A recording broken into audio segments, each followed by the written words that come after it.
What's up, team? Let's jump right into overhead strength for basketball players, a missing link in training. We often hear about preseason, in-season, and postseason training for basketball players and basketball athletes.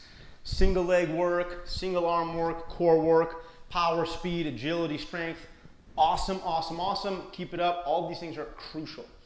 But we have to really understand the fact that basketball inherently is an overhead sport, meaning a lot of the actions and movements and plays in basketball happen overhead.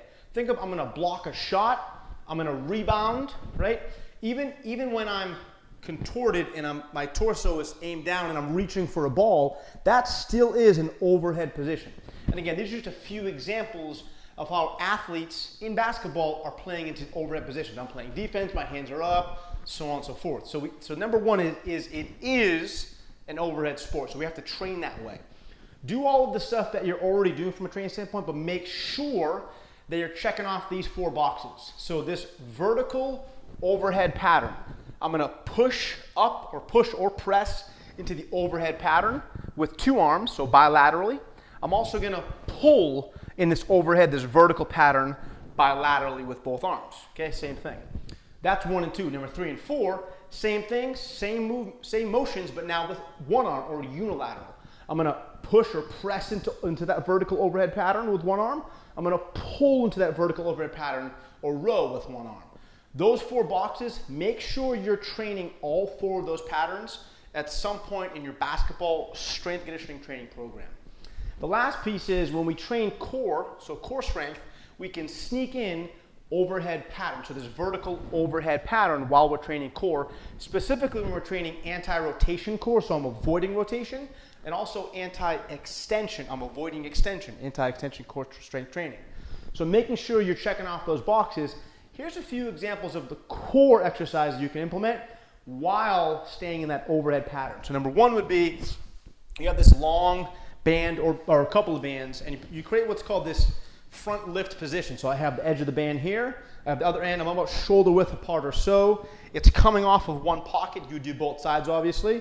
From here, be rigid in your core, maintain your stance with your feet. I'm avoiding arching and extending, and I'm avoiding rotating. I'm here nice and strong. I'm gonna go up into that overhead pattern without changing the body position in my core or my hips, okay? This would be an example of anti-extension core strength, anti-rotation core strength, and training the overhead pattern, okay?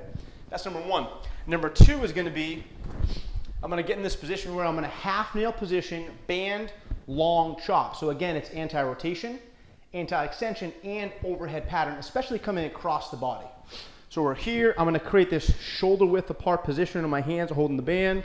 Inside knee, my left knee is gonna be up. Outside knee is gonna be down, tuck the toe, hips in a good position.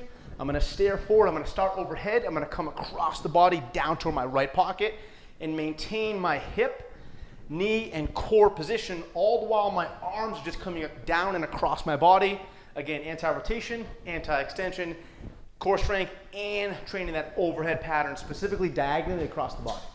The last one, another example could be specifically working on core strength in this anti-extension pattern while having my hands holding dumbbells, moderately heavy, not too heavy, up into the overhead position. What we want to see when we're doing this is arms extremely long, lockout elbows. Think about reaching up with both arms, okay? While avoiding arching the back, so keeping stiffness and strength in my core muscles. And again, you just go for a walk, so a dumbbell overhead carry. So you're here, press them up, as tall as you can without arching the back. I'm reaching the whole time, slow and controlled, reaching the arms and down. And those are just a few examples of core strength training for anti-rotation and anti-extension while maintaining that overhead position, in addition to making sure that you're training that vertical overhead pattern with 2 arms and 1 arm, pressing or pushing, and then pulling and rowing.